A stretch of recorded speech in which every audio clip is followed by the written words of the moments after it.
hard to be here for the people who need help, and your generous support makes that possible, and I thank you for that.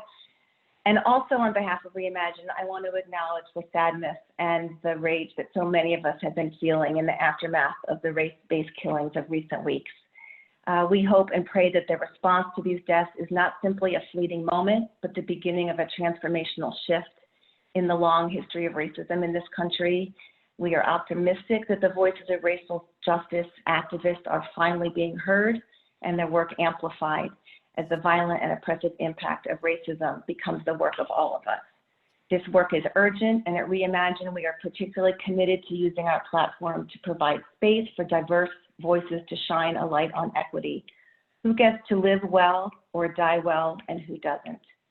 So through our programming, we're going to continue to seed and spark these conversations to ensure that everybody, especially those affected by racism and inequity, has the opportunity to live fully and die with dignity. I encourage any of you out there to join us, come to our programs, host an event, gather your community, and let's talk honestly about how people of color actually live and die in this country, and together move toward more justice and more love. So that's my intro, and now we're going to move on to Life on the Page with Nancy Patz, a program dedicated to living fully, which is an opportunity that indeed should belong to all of us.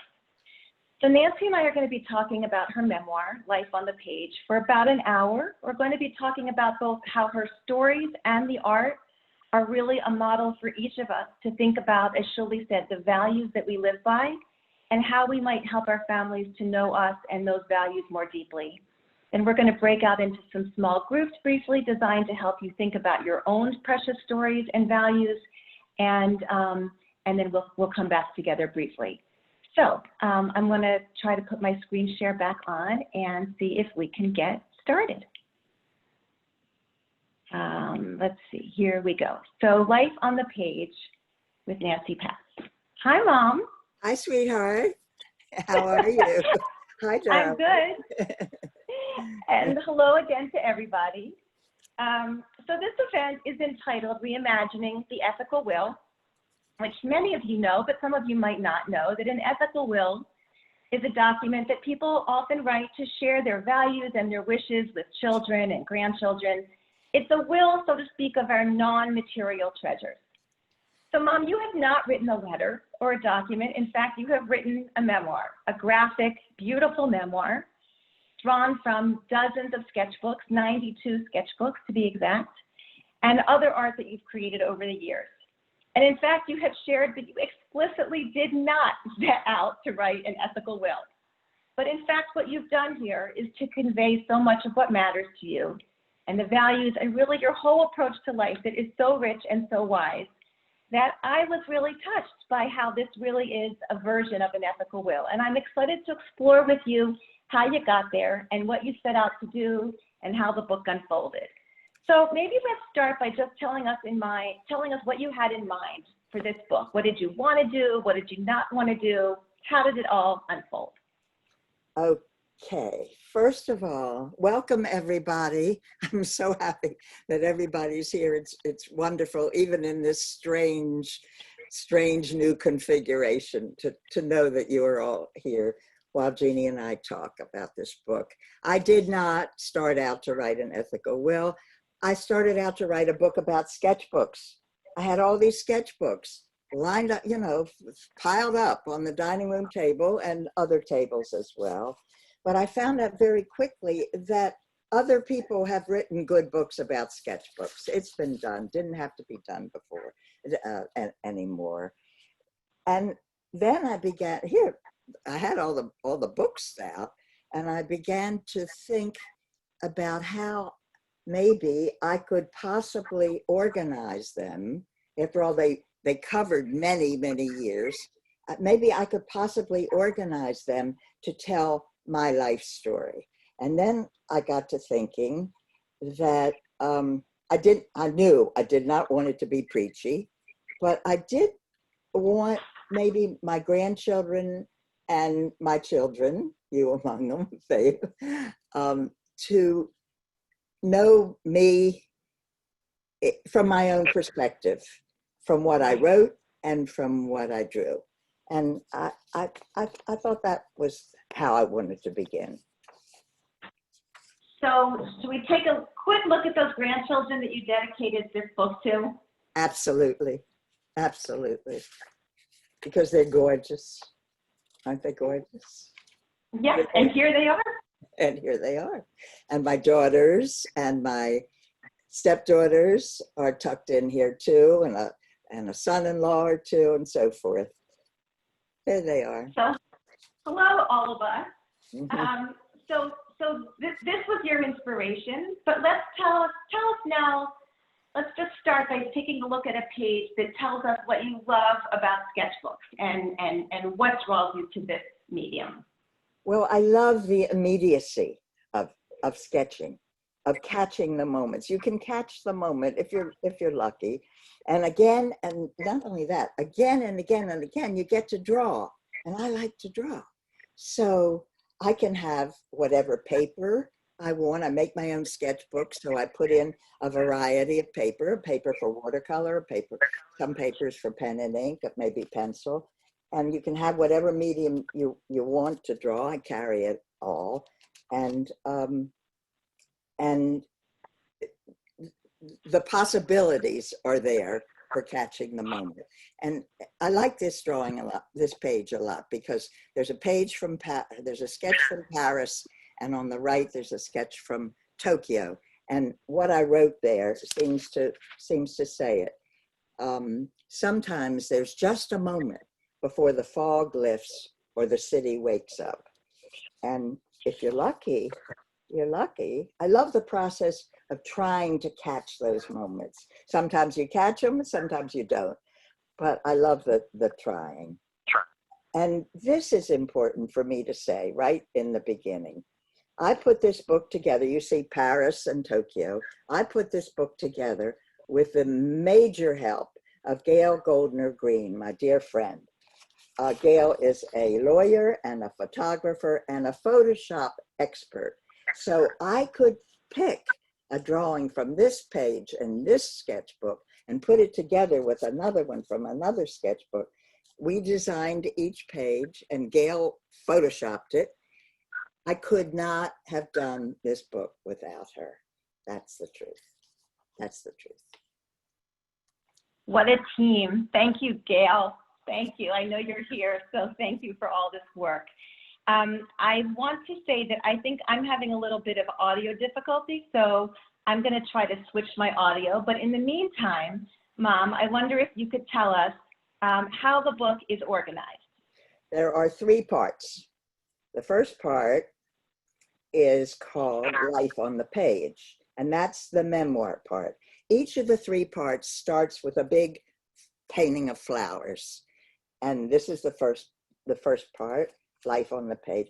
In the beginning, I wasn't going to put the memoir first, but it got to be the heart of it to me, and it had to come first. The second part is called the Sketchbooks.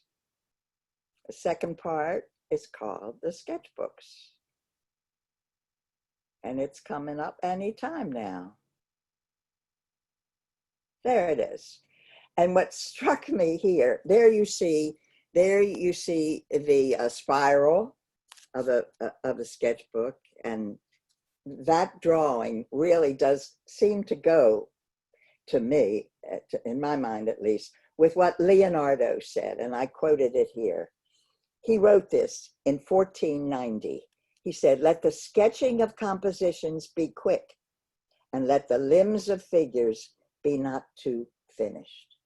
I could not believe that the way I tried to draw is what Leonardo was talking about in 1490. This is what I try to do.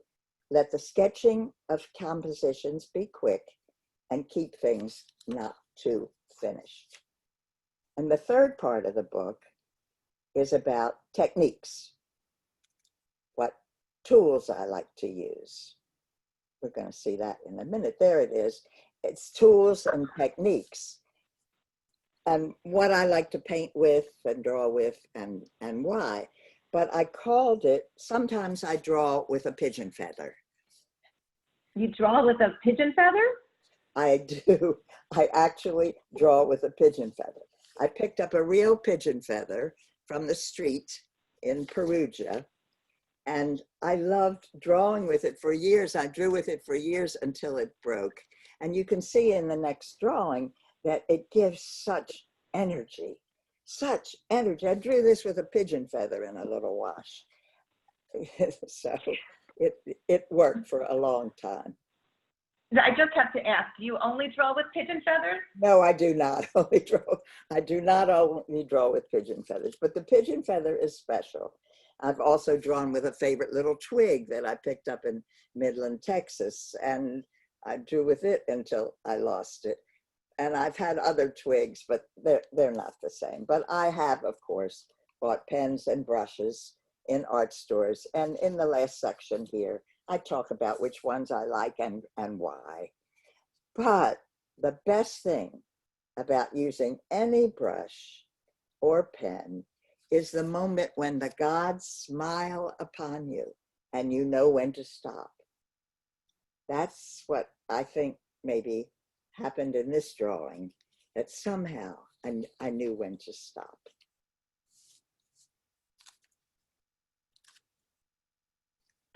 Knowing when to stop is a very important thing, I think, in most things. And I know that most of you can't see me when I'm talking because my phone is the thing that you're seeing, but I'm just doing that to make sure that I have steady service. So I apologize for not being able to see my face steadily. So let's shift gears, Mom, a little bit. You shared at the beginning that you didn't set out to write an ethical will, that this book evolved from writing about sketchbooks to writing about your own life for your grandchildren. And I want to just ask you, once you made that decision, how did it go? What was that process like? Well, I did not start in a very organized fashion. I started writing in many notebooks about incidents that I remembered, big ones and little ones. I just kept going in many notebooks, no chronological order. And some of those notebooks, to tell you the truth, have not appeared. I bet there's something good in some of those. So I just wrote, and then later I put them together. So you didn't have particular stories in mind that you wanted to tell? I did not. I did not. I think that's so interesting because many of us who might contemplate writing something or sharing with our kids think we have to have a very special, particular piece of wisdom that and I think maybe we get intimidated because we're not sure what that might be.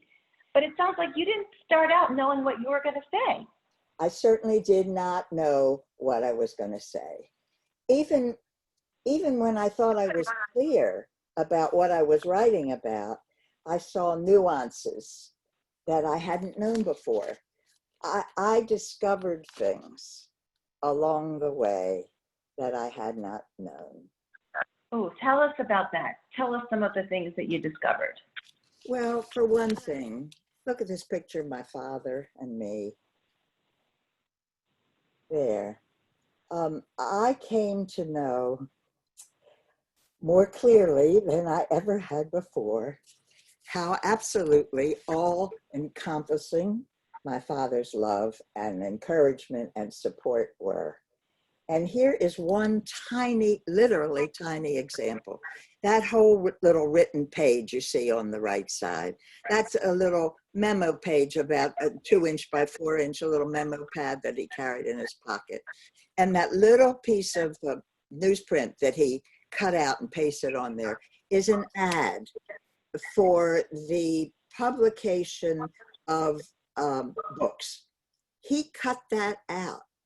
He cut that out, pasted it on the memo pad and wrote, "Nancy, darling, hold on to this for a bit.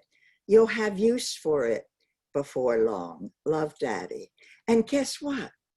He sent that to me 4 years before the publication of my first book. 4 years before Pumpernickel. He was thinking ahead for me. I found this page in old papers in the back of a closet, just when I was just about finished the book, and I just cried. I just cried. Here's another perfect example of the way he cared for me. I gave him, when Moses Supposes His Toes Are Roses came out, I gave him his copy, and I had inscribed it with hearts and flowers, which was very appropriate for a Pennsylvania Dutch-inspired book. And my father looked at my inscription, and he said, "This isn't much fun." He said, "Why don't you draw instead that little guy inside the book who stands on his head? He has a very flat head. He's fun." I said, "Well, Daddy, people are going to be standing in line. It takes time to do drawing like that. You know, people are going to be waiting." And my father said, "Well, learn to do them fast." Learn to do them fast. So you see at the top of this page, in looking through all my sketchbooks, I found a little practice page where I practiced doing Dizzy McPete with a flat head fast. And on the left, you see, that's how I've signed the book ever since. That's what I do.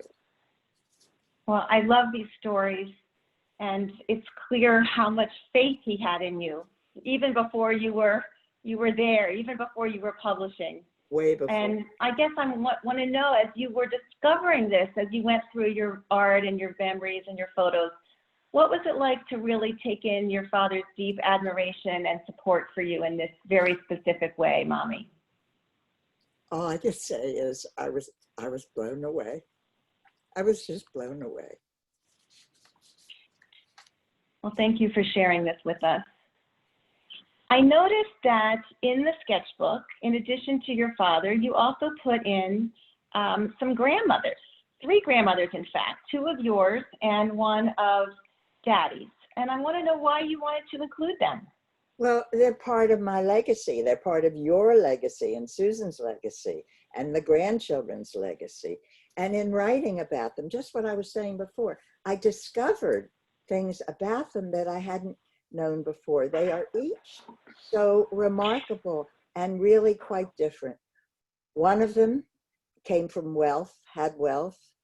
One became a young widow and lived above the store where she sold dry goods to support her 5 children.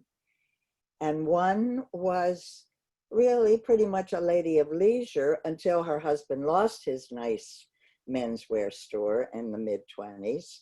And she took it over and managed it. And then in the end of her life, she, as she said, with her bum leg and her satchel, she went on buses around various cities and sold uniforms to waitresses in cafeterias and restaurants. I had done a whole collage about these women earlier, you know, a few years ago. And there it was, sitting there, life on the page. So I put it in the book.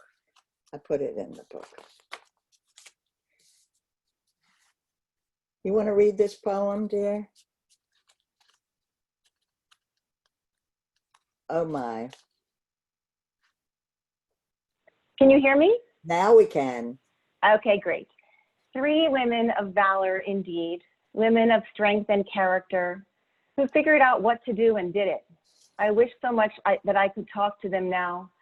I'd hug each one of them tenderly and tell her how proud I am to have known her and loved her and been loved by her. I'd tell her I cherish her memory.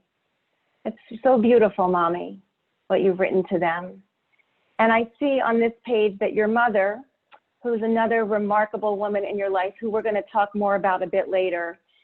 Before we get there, I want to just note that she led you to a particularly long and wonderful chapter of your life, which to what was then an all-women's school, Goucher College.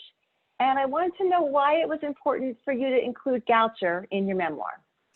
Well, the Goucher story spans my whole life. My mother went to Goucher. And so with my friend Ellen Gundersheimer, I played Goucher Girls as a child. And my mother died in my junior year of high school. And my father was in terrible shape. He was very, very bereft and in terrible shape. And Goucher is a good school. My mother went to Goucher. I thought I could go to Goucher and then I'd be home with him. In my sophomore year there, I had a very ignoble thing happen. I flunked the library exam of the big sophomore general exam. It was my birthday, the day of my birthday. I had gotten engaged 4 days before.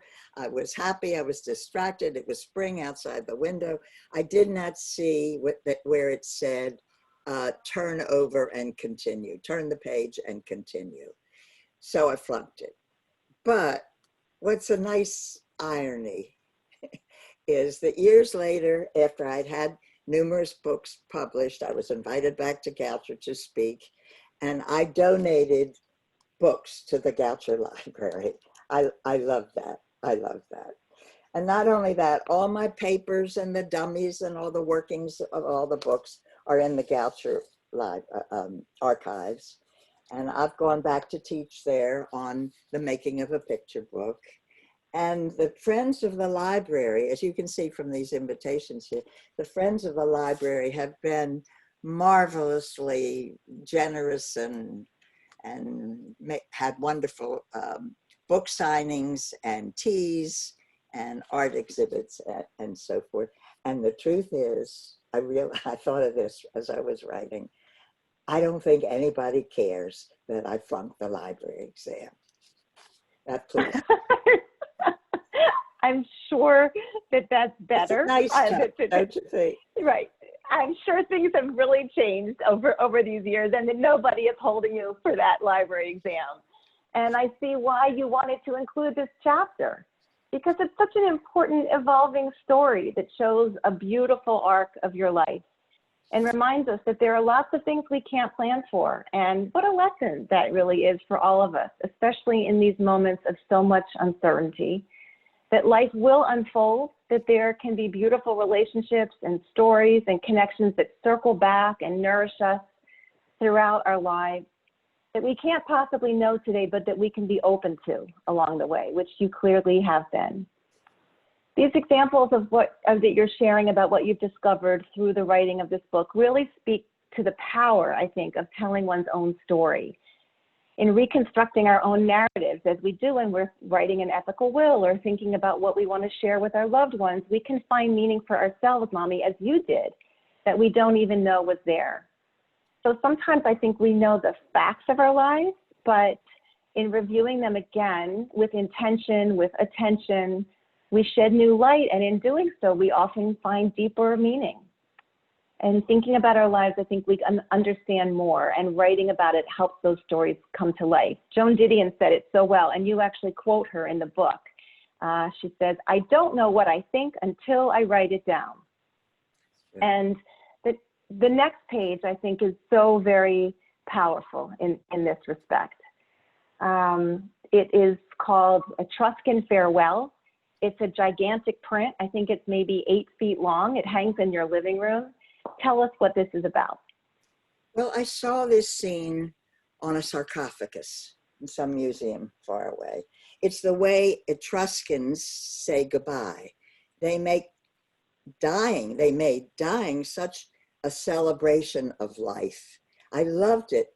And I wrote here, with harps, double flutes, clashing cymbals, and lovers dancing eye to eye in their finest jewels.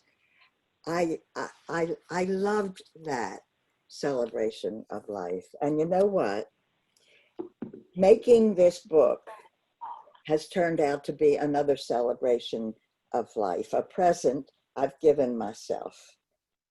My writing it down has indeed helped me know what I think, and most importantly, how grateful I am and glad to be having this life on the page. Well, I think that this next drawing kind of really says it all, doesn't it? That's the not growing the, from, honey, that's not the right drawing.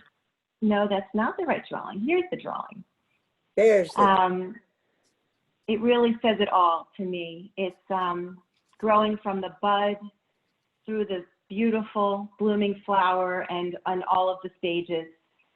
And in fact, you write in this book, I've never wanted to think or talk about my old age or death. When my friends have used phrases like, at our age, I've cringed.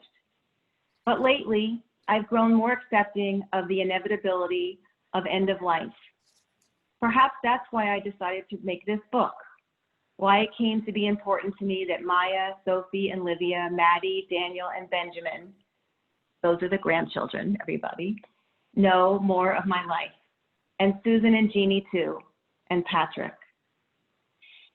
And what you've shared here in this last piece is so powerful because, of course, we know that there are many things we want to teach our children, but most of us don't really want to teach our children about death. We push it far away, as your family did, and we'll talk about that more later. But in creating this book, you've actually gone a different way. And by including this, you've really given a powerful message to your children and grandchildren about what it means to embrace all of life, including our mortality and the anguish of losing those we love. So on that note, I want to ask whether we should move on. Yes, we should move on. Okay. Move on. So hold on one second. Seems to be there's a certain slide out of order, but we're just going to forget that.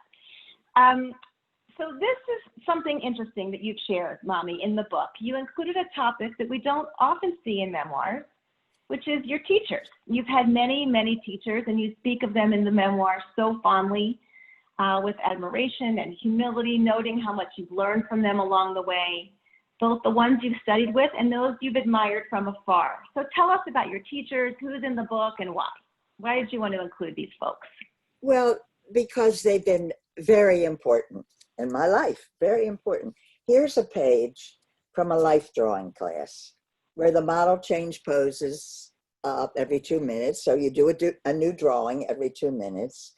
In the upper left there is Betsy Heisler, artist Betsy Heisler, my teacher, posing before the model came. And I have a wonderful chance to tell you that Betsy was the best drawing teacher I have ever had in my life. She made me aware of line and movement, and she helped me see differently. That's all. You know, this page had to be in here. So in addition to Betsy and Hilda and many other wonderful living teachers you've had, you've also told me that the old masters have also been your teachers, like these, for instance.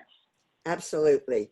Rubens and Daumier and Tiepolo and all those guys all copied art from artists that they admired. So I do the same. I figure, why not learn from the best, right? These two heads on the right are heads I copied. This old woman I copied from Rubens, and I did it with one pen, a reed pen, and another different pen. And here is Tiepolo, and in Giovanni Battista Tiepolo. And in 1991, I spent about a month in the reading room of the British Museum copying Tiepolo because I wanted to learn to draw like Tiepolo, because I had written a book, a children's book, that took place in the hill towns of Italy. And I wanted to draw it light. I wanted to have all that light and airiness of Tiepolo. And I did pretty well, in fact, because a Tiepolo scholar saw some of these, and he really praised me. So I think I was feeling very cocky. And you can do anything, you can ask for anything you want in the reading room of the British Museum. So I asked for Rembrandt. I asked for pen and inks by Rembrandt, and they bring them to you. And they just bring them to you. You're not supposed to hold them. I was holding them like this, but you know, God, that's so amazing. I was That's so castigated amazing. for that. And I mean, you've always had a particular love for Rembrandt, and I think in front of these, you know, dear intimate friends here, maybe you should come clean, Mommy, about your relationship with Rembrandt over the years. I think that's just right. I have copied Rembrandt in every museum I've found him, but here in the British Museum, I had these Rembrandt pen and ink drawings brought to me, and I couldn't do a thing. I just didn't get it. I just could not do it. My copying did not go well. I just couldn't do it. So for days, days. So in frustration, I packed up my things. The only time I ever did that in my 5 weeks there. And I was walking the London streets feeling extremely inept. And all of a sudden I had an epiphany. And I realized that I'm not Rembrandt. I'm not Rembrandt. So, I can't draw like Rembrandt. And then I felt much better. On the other side of the page, these drawings came from Amsterdam in the Rijksmuseum, where my dear friend Susan L. Roth, who writes and illustrates books and has done over 50 books, if I may say, I'm not totally current, but over 50 books. Susan and I were in the Rijksmuseum with our white gloves on, and we were handing each other back and forth Rembrandt pen and ink drawings. I have to tell you, it was one of those really rare moments. Beautiful. It was joyous, yeah. And then years later, you painted this. Right. I painted, it's a big painting, oil pastel. It hangs on the fireplace. And I feel as if this is my homage to Rembrandt. I feel. Well, I'm sure he would be very honored. It's beautiful. I doubt it.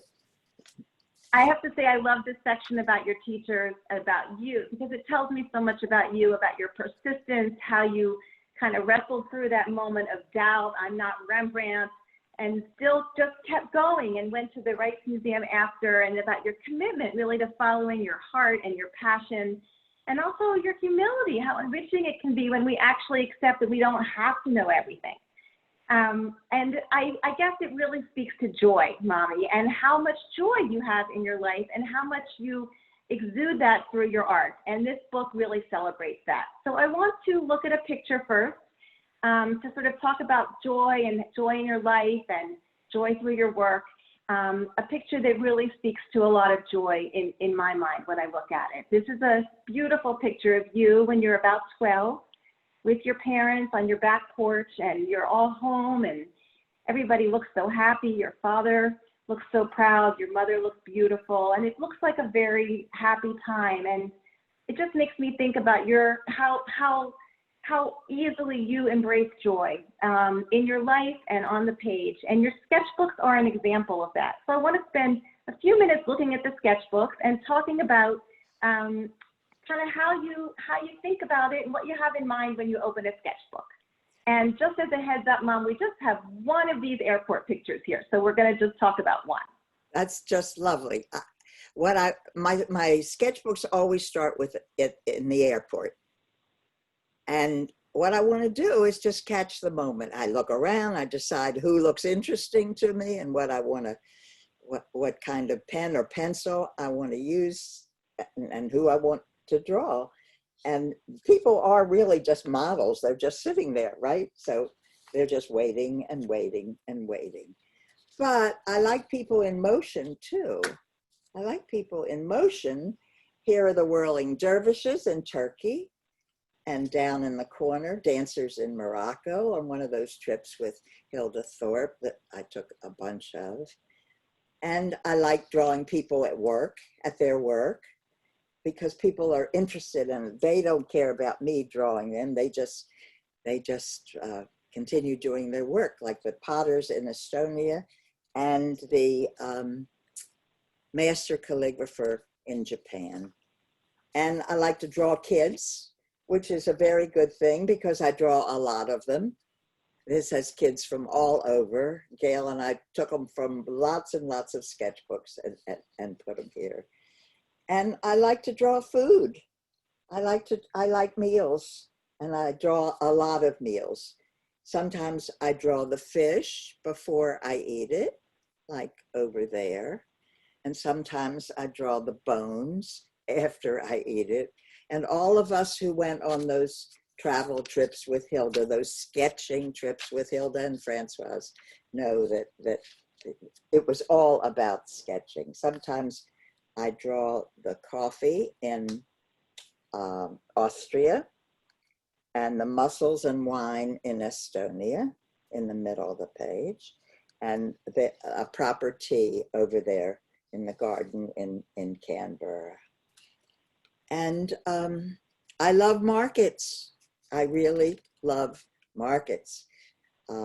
Sometimes I paint them in a fine line with a light wash, and sometimes I get out the real good brush with a nice thick black line and put vivid color with them.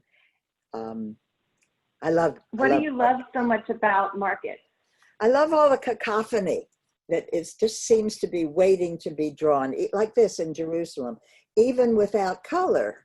You know, you get it. You get the cacophony, the activity. You catch the activity. Even now, unlike the last page, this is just pen and ink. So how do you decide when you want to use color? Well, it's too crowded to paint. When you paint, you have to be sort of sedentary. And if it's that kind of a crowd, like Lexington Market here or the Jerusalem Market on the last page, it's too crowded to paint. And sometimes I just walk around drawing, and I may add color later a little bit or more or not. Sometimes I do, and sometimes I don't. So Mommy, tell us about this page. It's like there are all these old pots, very different from the hustle and bustle of kids and markets. What's this about? First of all, they are not old pots. That's so denigrating. They are ancient pots. They are ancient pots. And I love them. So I draw them wherever I find them, from museums all over the place. And on the left here, that's a big drawing that hangs in my dining room. And on the right, that's a big print, solar plate etching of pots. And what I wrote on this page is true. I draw them, I paint them, I print them in solar plate etchings. Ancient pots saved somehow from time's destruction. I feel in awe when I draw these survivors. That's what I wrote, and that's how I feel about them. So it's so interesting because, of course, I've seen all these paintings for years, but I never knew until the memoir that this is what draws you to them. And I love that I'm learning things about you from this memoir and what matters to you and what it means to you to witness, for example, the triumph over the weight of time and life. And actually that brings us to the next topic, which is a beautiful series of work that you've done around survival and resistance and resilience and loss. Tell us a little bit about the books you've written and illustrated about the Holocaust.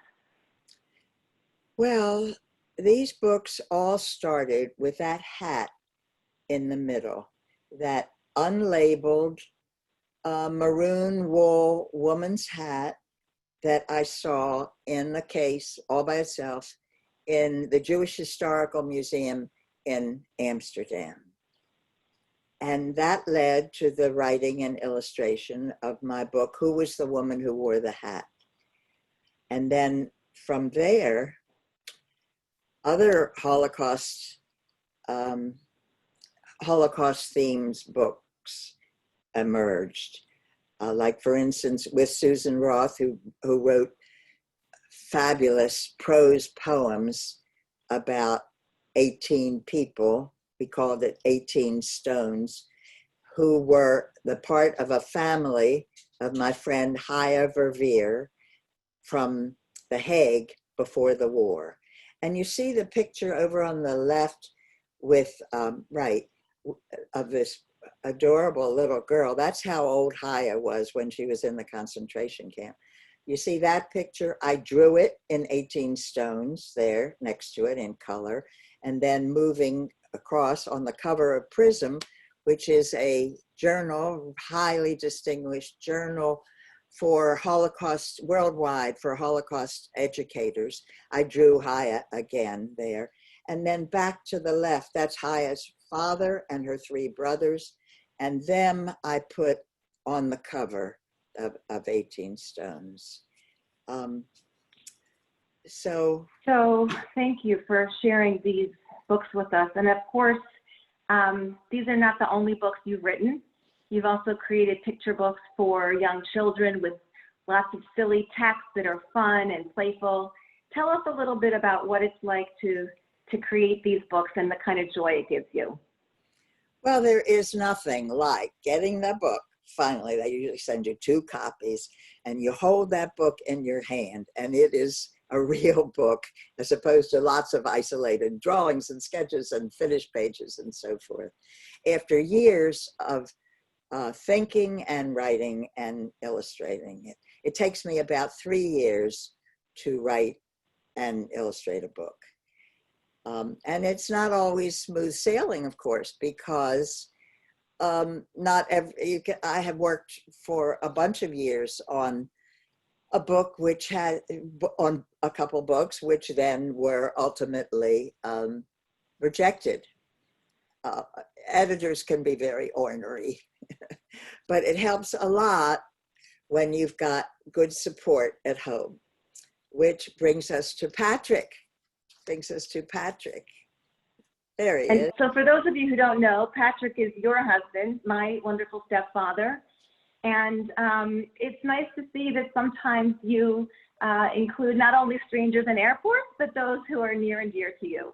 Absolutely. I've drawn Patrick in a lot of sketchbooks, often whether he knows that I'm drawing him or not. And sometimes I draw for the sweet, unmitigated joy of it.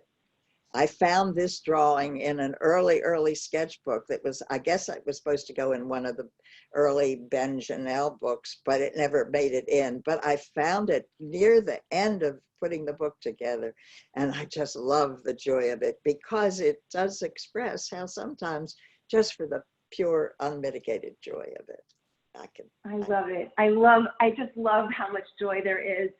And also just in looking at how much joy you chose to record in this memoir and to make a record of, and to share that joy and delight with your family and your grandchildren. But this is a memoir, and it also, therefore, is a book that faces some of the hard stuff of life, the sorrows and disappointments and loss and death. And I know that it's not easy, but you've put it in the book, and I think we should talk about some of those moments too. So I want to start with this. Here you've drawn 2 very similar drawings, but you drew them years apart, about a moment that you write about in the book that has become a lasting memory. And maybe a lasting scar on my psyche too. It's really possible. So what happened? I learned early that I could draw by the fact that I was given big art projects in elementary school. At one point, I was given, in 6th grade, I guess, I was given, I was told to paint the stained glass windows for the Christmas assembly, and also do the Christmas decorations for the library walls. And I guess I wasn't doing it fast enough, because the 2 teachers involved decided that they should take me off, they should fire me from my esteemed position as captain of the indoor safety patrol. And it was a big deal. It was a really big deal to be, I could swing my badge, I walked around, checked on.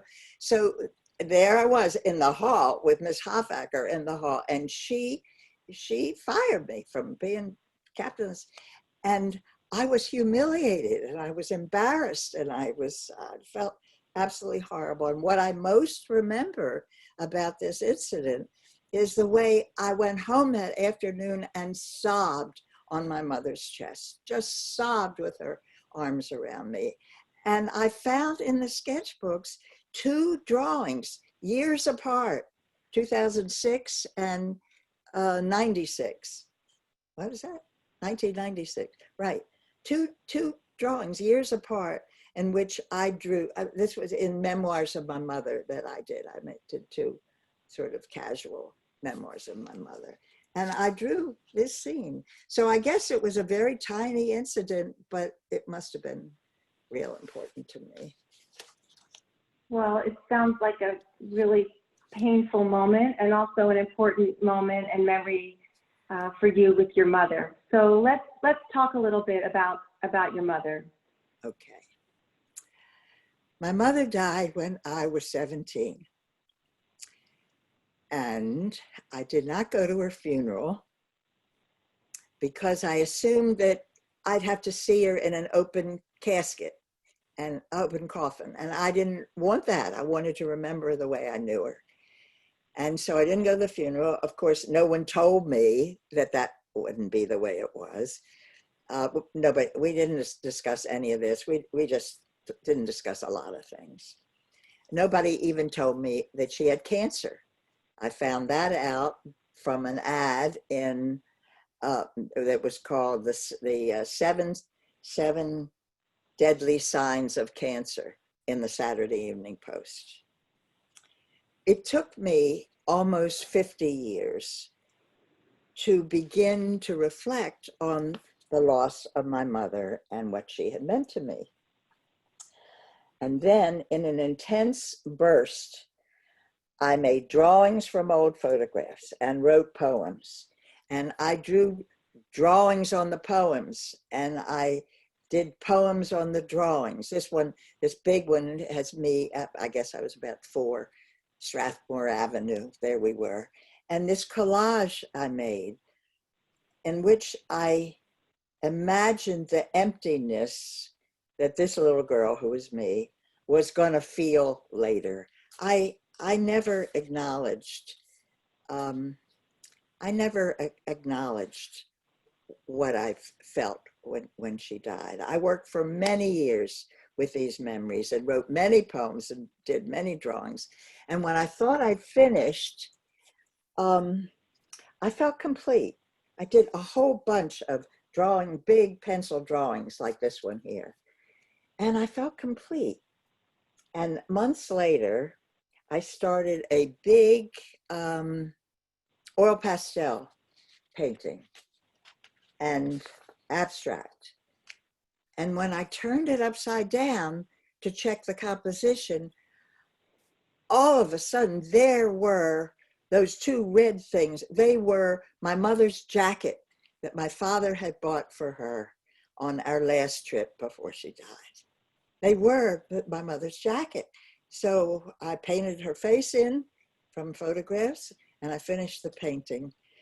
And after I finished it, I thought I really was done. I thought I really was done. But guess what? I wasn't. I wasn't finished at all. I guess that grief has its own ways of circling back and bringing you to new layers, new kinds of understanding. What happened here? Well, this was done right after a trip to China, where I had all these Chinese brushes and Chinese ink. And I drew myself. I didn't draw my mother, but I drew myself a self-portrait and the anger that I felt at her dying. Mind you, this is 50 years later, you know? The anger I felt at her dying. I splashed ink on the page just to mess it up. And I stamped it hard with Chinese stamps that I had bought in the little red ink pot that I bought. And I also wrote in red the words, that were in the poem, a poem, nobody said the word cancer, of course. And I scratched red across the mouth. And then again, I thought I was finished. I thought I was finished, but I wasn't. Here I drew myself expressing how much I missed her and how much I wished she could have known my daughters and granddaughters. How about if I read this poem here, Mommy? Good idea. Where you're thinking about your mother and, at the time, your 3 granddaughters. What if she were here now to look at Livia's luscious sunset or Maya's weighty gargoyles? What if she were here with me, clapping on the sidelines, cheering Sophie, kicking the winning goal? You know, I wish so much that I had known your mother. Me too. And I just have to say the incredible art and all the work you have done grieving her, even all these years later, is so moving.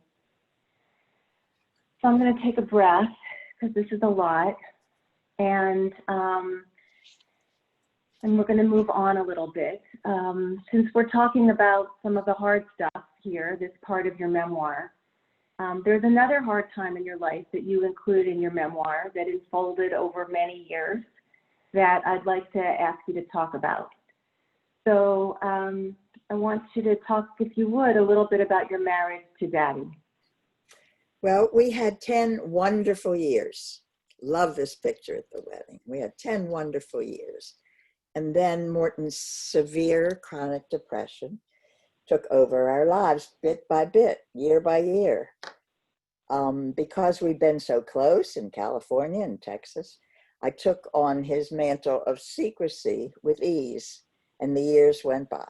15 years went by. Years when I didn't acknowledge how much I enjoyed painting and drawing, or even that my art was important to me. I kept very busy with community work, and I painted down in the cold, damp cellar that I lit with one light bulb. And I painted paintings like this one, which I thought these paintings were bold and strong, but my good friend Claire told me, these are the angriest paintings that I have ever seen. Well, Right. having lived through those years alongside you, I think Claire was right, and I think this is one angry painting. Right. I know those were rough years, and just to say, as your daughter, and even as Daddy's daughter, may he rest in peace, it means a lot to me personally that you wanted these years to be in your book as an important part of your life story, certainly just a part. We all know that life includes sorrow, and it's so brave of you to share this story about Daddy's mental illness, about what it was like for you. And while we're on the brave piece, I'm going to ask you to share one more very brave story that many, many people hide in the shadows. Many of my friends have gone through versions of what we're about to talk about, but you decided to include this in your memoir. So this is a page with lots of beautiful babies, but it's a complicated story in some ways. So I wonder if you would tell us that story. Well, that adorable baby at the top is your big sister, Susan, who arrived weighing 10 pounds exactly. And I got pregnant right away, and everything was easy. And she brought us previously unimagined happiness, and still does to me. And there you are with me and with Susan. But there are a lot of years between that top picture and the bottom pictures. It seemed, forgive somebody's ringing on the thing, on the fax thing, I can't do anything about it. It seemed easy to create a beautiful baby, but it was not necessarily so. Even the great fertility doctors at Hopkins could not make it happen. There were many years of trying and loss, including a so-called missed abortion, where the baby died at 5 months, but I had to carry it through to term, because that's how they did things in the 50s. And at delivery, nobody would tell me whether it was a boy or a girl. Afterwards, friends and family, everybody was so happy it was over. Finally, I had done this, and the baby was you know, the missed abortion was over, and that was that. It was over, and I went on with my life, not grieving at all, not grieving, and not acknowledging my sadness. In time, I went to a new obstetrician who made a few simple suggestions, and I got pregnant again. And that was you, baby. That was you. And you're right there at the bottom, first with me and then with Susan. And my father, in tears, called my obstetrician and thanked him, quote, for giving us Jeannie. Oh, I know. Well, so then go ahead. No, I was just going to say, so then years later, actually Susan and I were pregnant at the same time. And that wasn't easy for you. What happened then? Well, my missed abortion years before had left scars that I didn't recognize until then. I was so anxious and so weepy, so terribly, terribly agitated about your and Susan's pregnancies. And I was so afraid I'd make you two anxious and nervous about your pregnancies. So finally, meanwhile, your pregnancies are going on.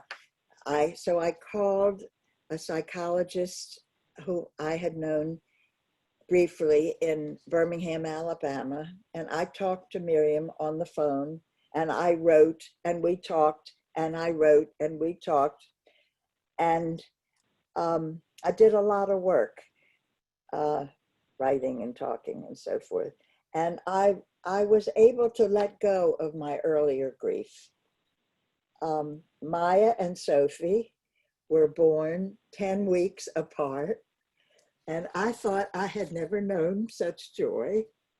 And then 2 years later, the unimaginable happened, and there was Livia. Unbelievable. And you then decided that you would paint these babies on the wall of your bathroom. Right, upstairs bathroom above the studio. Right, because I had these three gorgeous babies. I painted Sophie and Maya first, and then there was Livia, and the top drawing there is Livia. And don't you think she's saying hello? Hello. I think she and now those babies, first of all, I want everyone to know that the babies are life size on the bathroom wall. And also those girls are now all in their 20s, and they're all here on this call, Mommy, listening to you. Wonderful. And I think this is a perfect note, first of all, to say l'chaim to these gorgeous lives that have been birthed, and to move on just briefly back to the sketchbooks for a few more minutes before we close this conversation. So I want to bring us back to these beautiful drawings, and just acknowledge that, you know, you have never been a preachy mom. I know I have friends on this call from high school, and I think they would all agree with me. You were not one of those bossy, preachy moms. And in fact, you seemed very surprised when I said that there was wisdom on every page of this book. And so here are some of the lessons that I see in the sketchbooks that I don't think you were even wanting to necessarily put into words this way, but I just wanted to call them out a little bit and highlight them. So the first thing is just a kind of mindfulness. And, you know, your sketchbooks reflect the ability to pay attention. And they did that long before mindfulness became a household word. So tell us about that a little bit. Well, I guess you have to be mindful to decide what you want to draw, to look around, to see what's there, You have to concentrate on that. Then you have to think how you're going to do it, with what tools you're going to do it. If that's mindfulness, you have to be there. Yeah, you're right. Well, I think also while you're paying attention, you're also teaching us something about how to focus on what matters when life is moving fast, because life does move fast. And sometimes you have to work really fast in your sketchbook. Right. Sometimes you just have to get it down quickly, like those ladies, the back view of those ladies. Just have to get it down quickly, not worry about the details. You have to grab whatever pen or brush you think is going to do the job best, and just go for it. Go for it. Like on the bullet train, that top drawing there was on the bullet train, or on the little harbor boat in Kyoto. And often a few minutes is all you get, and sometimes a few minutes is all you need. All you need. I love how when you're talking about working fast and when you're doing it, I imagine that you're not judging, you're not being critical, you're just getting it down. No, you can't judge. You can't judge. That's what's nice about having a sketchbook, that you can put I like to put the drawings all together so that you just keep going, and then you've gotten it on the page.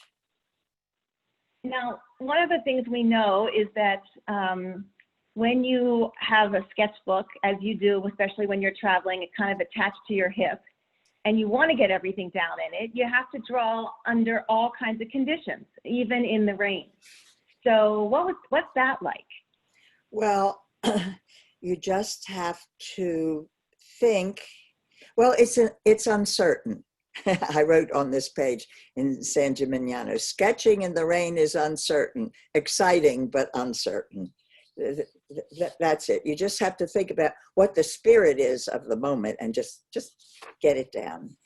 It's uncertain. So this is kind of what I meant when I said there's like a little kernel of wisdom on every page, because of course life is like that, right? It's often uncertain. We rarely have as much control as we think we have. Right, and in here, the words I wrote were, in the rain, I have to work quickly, not quite in control. In the rain, I am not quite in control. That's the truth. So here's another one that you painted in the rain, and you say in the book that as drops splattered on to the page, drops splatter the paint into puddles on the page. So what is that like when you're in the middle of this beautiful thing and all of a sudden puddles start happening? Well, I curse a lot. I curse a lot. And then I add another color, or maybe some water, and Kleenex, and I mop it up, and I spread the water around, and more paint, and so forth, and do what I have to fix it. And sometimes, this is the thing, sometimes it's a happy accident. Sometimes something happens that you never thought of, and you have to be alert to that, because you can ruin it. You can really ruin it and take it away. So you have to be alert to it and let it stay if it's a happy accident, and not kill it by overworking it. Just let it be. So you have to be alert every minute, you know. So I hear so much in the way you work and in the way you've lived, really, about being open and willing to embrace what comes, to find a way to be with it, and even to recognize beauty when we're least expecting it. I guess I want to ask, have you ever had an experience where the rain really affected your experience of the sketch? I did. One stands out in my mind, where painting in the rain was really profound. Here I stood in a downpour in Pakroy, Latvia, and I was painting an old burnt out, deserted synagogue and the cemetery. And I painted it quickly and closed the book, got back in the car. And when I opened the book, I gasped, because the rain had washed away everything but the sadness, and only the sadness remained.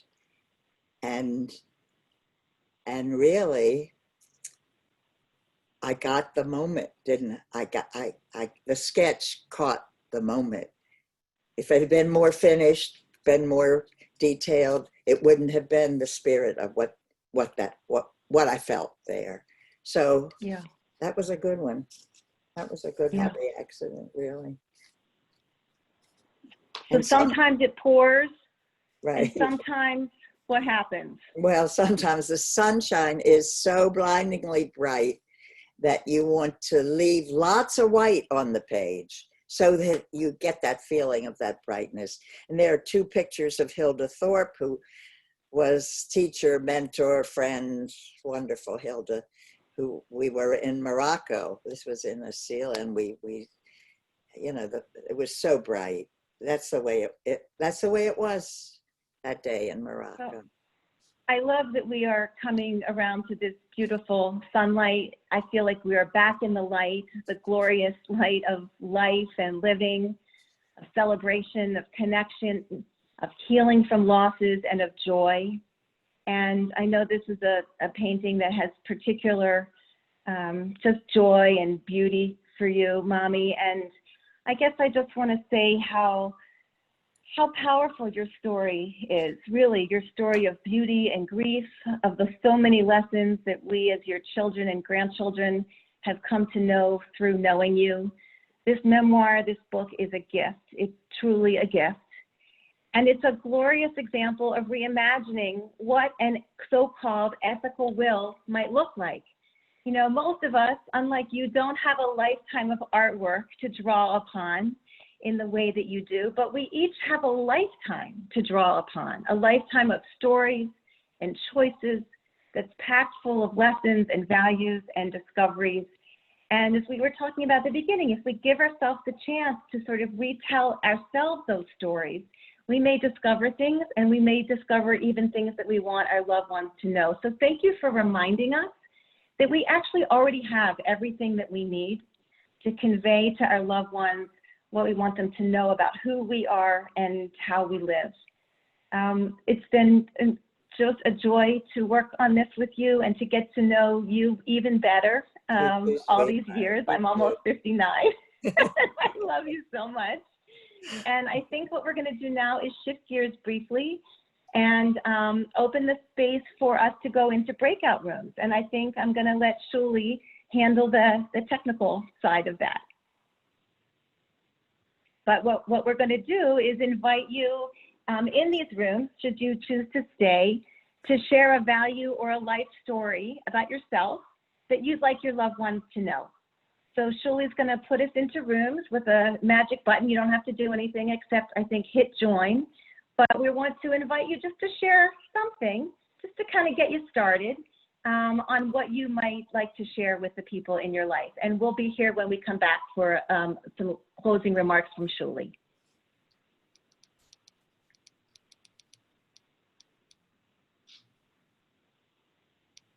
Hey, what's going on? Well,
Oh, shoot.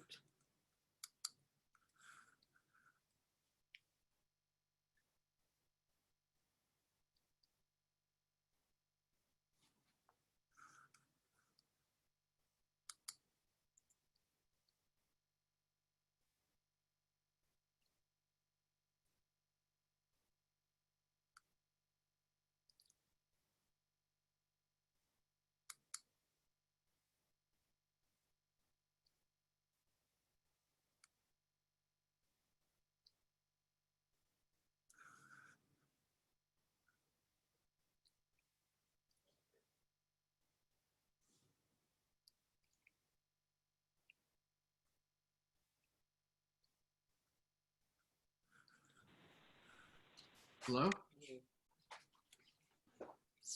Hello? It's Well, Jim. hi, everybody. It looks like there's a bunch of us still right here, not in breakout rooms.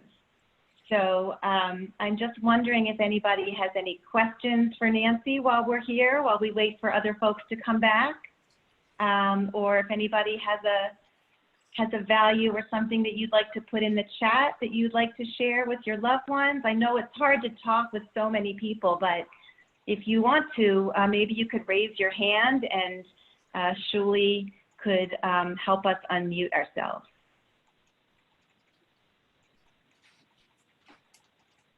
I think everyone in this room is unmuted, and sorry that the tech didn't work out to get everyone into smaller groups, but you should be able to speak now. I see lots of comments here. Magnificent art and love and courage and connection. Thank you for sharing. What a tremendous act of tzedakah. You enhanced us artistically and make us braver. That's from Annie. And are there other people who have comments or who want to raise their voices or ask a question?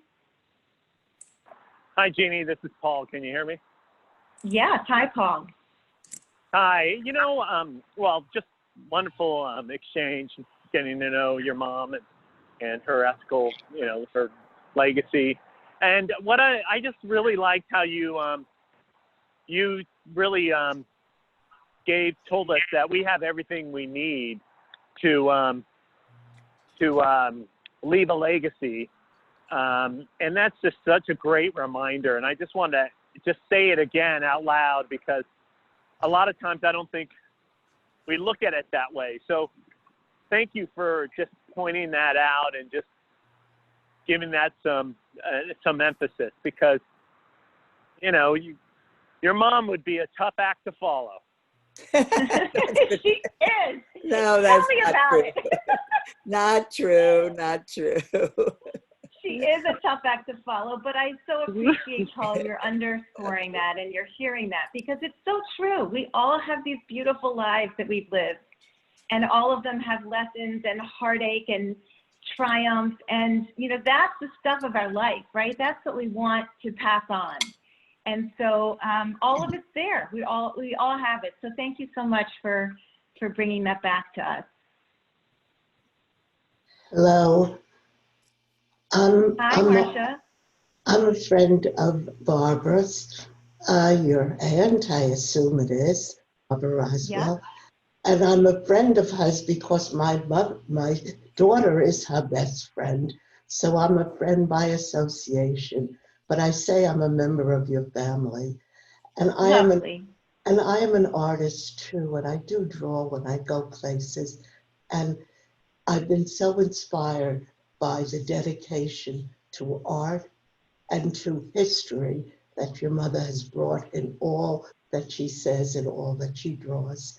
So if you ever have a meeting and talk about this in the future, I'd love that you would include me to be a part of that. And wonderful. Or even if there's something that you found that written to help. I have pages and pages of the story that I wrote about my husband and me and my kids and my grandkids. But I don't have drawings. I have pages and books of drawings. I don't know how to relate, but I was very inspired. And I thank you for letting me come in and being a part of the chat. And if you ever think of doing something more than today, I would so enjoy that you include me in it. So terrific, Marcia, thank you. Oh, thank you Mom, so did much. you want to respond? That's lovely, Marcia. That's lovely, Marcia. I just keep. I so love you for all you have done, to all you have created on a piece of paper, because that's what we're supposed to leave. This legacy is our pieces of paper. Well, it's your life that is the legacy, and you Right. can put it together. I know you can. Well, someday maybe we'll even meet. I happen to live in Arizona, so I don't get to. One Are of you these on the days, East who knows? Coast now? One of these days. Right. Okay. So just keep me on your list, I know. Jeannie. And thank you for all of us who have had the opportunity to just see another wonderful life. Thank you Thank so you. much. That's so lovely. Thank you. Bye. Julie, are people coming back now? Yes. It Yep. closed us up. People are, Right. people are coming Oh, back hi, now. Marilyn. I know it wasn't enough time, but I hope you got a little snippet. And I think I'm noticing it's exactly 7 o'clock, and this is the moment where in New York City we cheer for all of the frontline and essential workers. So it feels actually like a great moment to be coming back together and expressing gratitude. So if you want to clap or cheer or shout out thank you, even if you're not in New York, there are essential workers all over the country and all over the world. So take a moment to express gratitude.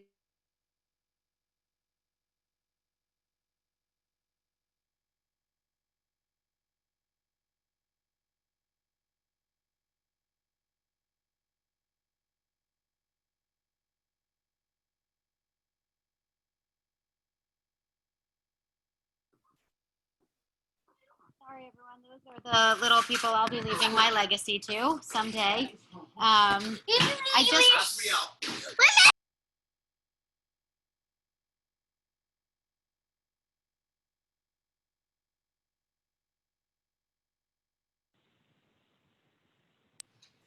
So, Julie, would you like to talk about what matters? Go ahead. So, as I said earlier, What Matters is an important initiative in the Jewish community in New York. What Matters, caring conversations about end of life. BJ is a proud partner of that project, and as I said, there are facilitators at BJ who are there to help guide our members through the process of advanced care planning conversations and how to have that conversations with your loved one. As facilitators will sit with you, with your loved ones, and really help you work through that conversation. It is a gift to give this clarity to your family, and I can tell you as a facilitator, I've sat through dozens of these conversations, and they are the most moving and important conversations many of us will ever have. So, Julie, I don't know what you want to add to that. Yeah, I just would say if you want to learn more about What Matters, you can be in touch with me, even if you're not a BJ member. You can reply to the email, the registration email that you got, and that will come to me, and we can share information about the program. And if you're interested in having a one-on-one conversation with the BJ facilitator, that's available to BJ members. But there are What Matters groups and facilitators in lots of other institutions, and you can I can direct you to some of those. And we'll also be offering a couple of group facilitations later on this summer. So we'll let you know about those as well. As Jeannie said, this is an important moment to be thinking about these issues, and it really is a beautiful process. I say this having gone through a conversation myself. It's not just a formality and paperwork, but it's really about what we were talking about tonight. What are the values? How do you want to transmit them? And what do you want the end of your life to look like, so that it's a reflection of what you tried to live your life in service to, and with holding the values. So invite all of you to take part in that. And I really just want to close with a lot of gratitude to Jeannie and to Nancy. Nancy, thank you so much for sharing with us and inspiring us. And really sharing so much, and the painful parts and the difficult parts of your own story, to be vulnerable and open and sharing all of that with you. We are so grateful for that, and for modeling how we can do that in our own lives and with our own families and loved ones. And Jeannie, thank you, of course, for the magnificent inquiry that brought out so much wisdom and beauty in this conversation. So I'm so thrilled that you were all part of this, and so glad to have this conversation with both of you tonight. Thank you, everybody, for participating. You can check out lots more Reimagine programming happening during the virtual festival, and B'nai Jeshurun programming happening through the synagogue. We're based in New York, but everything's online these days, so everyone's welcome to join us for all kinds of programming that we're having now and over the summer as well. Thank you, everybody. Have a wonderful, wonderful evening. Thank you, Nancy. Thank you, Jeannie. Good night. Good night, everybody. Thank you.